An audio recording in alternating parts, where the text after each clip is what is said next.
So if you were God and you could basically just give a message to every single person simultaneously on earth, why wouldn't you just do it that way? Why doesn't Jesus just reveal himself to everyone right now?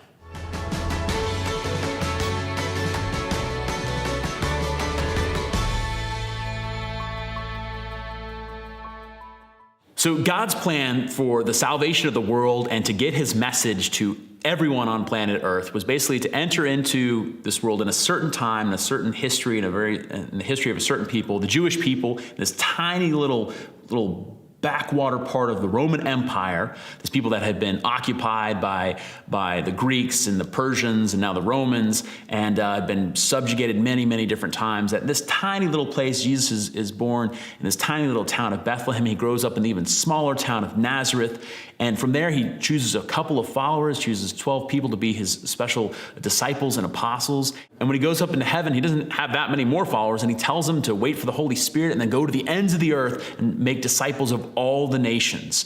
Now, think about that. That seems like a pretty ineffectual plan. I mean, it seems like it's pretty laborious. So why don't he just tell everyone at once? But it shows us something about God's desire. It tells us something about the way that God chooses to act.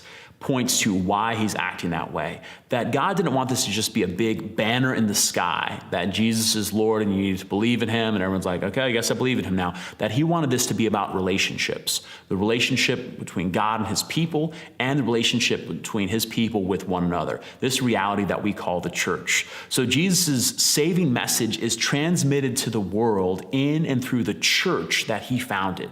And the great glory that we have, the great joy that we have, is that we get to participate in sharing that message with other people. It's slow, it's laborious, because friendships take a long time. Relationships take a long time. It's not just about dropping a message on somebody and then moving on to the next person. It's about sharing good news with people, but it's also about walking with them through their struggles, because that's what Jesus does with us. So when we ask the question, why doesn't Jesus just reveal himself to everyone, is because he wants you to be a revelation of him to one other person.